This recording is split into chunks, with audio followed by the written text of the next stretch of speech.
ప్రతి సంవత్సరం కొత్త సంవత్సరం బాగుండాలి, అలాగే సంక్రాంతి బాగుండాలి. సంక్రాంతి అంటే రైతు, మొన్ననే చెప్పాను, రైతు బాగుంటేనే మన దేశం బాగుపడుతుంది, మనం ఇటువంటి పండుగలు జరుపుకోవచ్చు.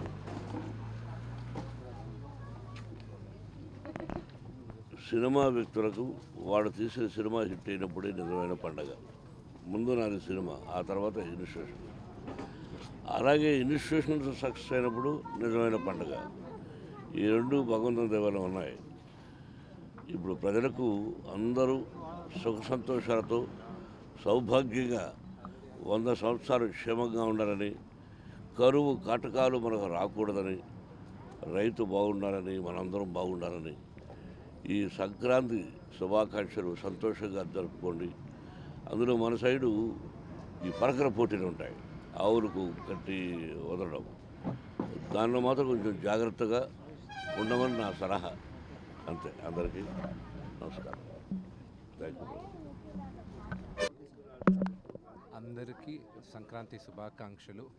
మీకు మీ కుటుంబ సభ్యులకి మనస్ఫూర్తిగా ఆ పరమేశ్వరుడి దయ ఉండాలని మనస్ఫూర్తిగా కోరుకుంటున్నాను.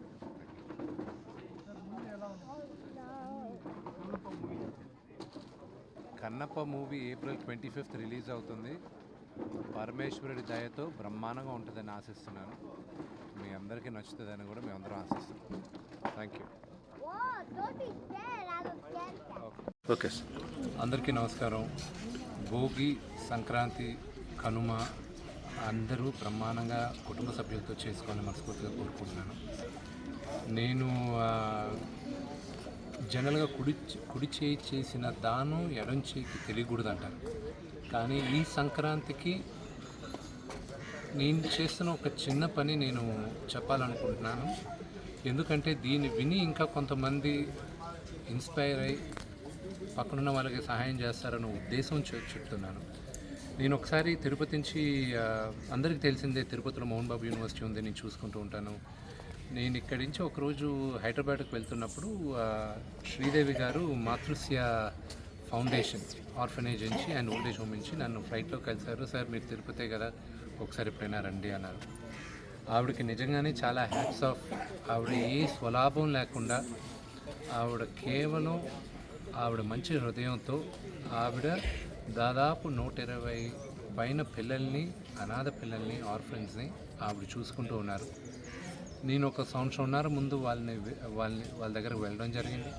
వెళ్ళి ఆ ఉన్న పిల్లలందరినీ నేను దత్తత తీసుకుంటానని ఆ పిల్లలందరినీ దత్తత తీసుకున్నాను. వాళ్ళకి అప్పుడప్పుడు కొత్త బట్టలు పంపిస్తాం. అలాగే వాళ్ళ ఎడ్యుకేషన్ అంతా నేనే చూసుకుంటాను. వాళ్ళకి మొత్తం ఎడ్యుకేషన్కి అయ్యే ఖర్చు అంతా నేనే చూసుకుంటాను. పండగలప్పుడు పిలిచి వాళ్ళతో నేను గడపాలన్న ఉద్దేశంతో నేను ఈ సంక్రాంతికి కూడా వాళ్ళు నా కుటుంబ సభ్యులే. వాళ్ళకు ఒక అన్నగా, ఇంటి పెద్దగా నేను ఇక్కడ వాళ్ళతో జరుపుకున్నాను. నా కుటుంబంతో ఎలా జరుపుకుంటానో వాళ్ళతోనూ జరుపుకున్నాను. ఫస్ట్ అండ్ ఫార్మోస్ట్ ఆవిడకి చాలా థ్యాంక్స్ చెప్పాలి. ఆవిడకి దేవుడు ఇంకా కొంచెం ధైర్యం ఇచ్చి, బలం ఇచ్చి ఇంకా ఎంతోమందికి సేవ చేయాలని మనస్ఫూర్తిగా కోరుకుంటున్నాను. ఈ పండగల నుంచి ఎవరైనా ఇష్టపడితే దయచేసి మీ దగ్గర ఉన్న వాళ్ళని ఇలాగే మీరు దత్తత తీసుకోండి.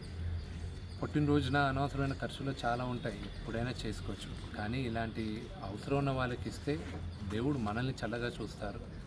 మనం పే ఇట్ ఫార్వర్డ్. దేవుడు నాకు ఈ అవకాశం ఇచ్చాడు, నేను చేయగలుగుతున్నాను, నేను చేస్తున్నాను. రేపు ఈ పిల్లలు పెద్దోళ్ళు అయిన తర్వాత వీళ్ళు లేని వాళ్ళకి ఇవ్వాలని ఇది నేర్పిస్తున్న పిల్లలకి. వాళ్ళకు ఒక హెల్ప్ వచ్చింది, వాళ్ళు ఇంకొకరికి హెల్ప్ చేయాలని ఉంటుంది.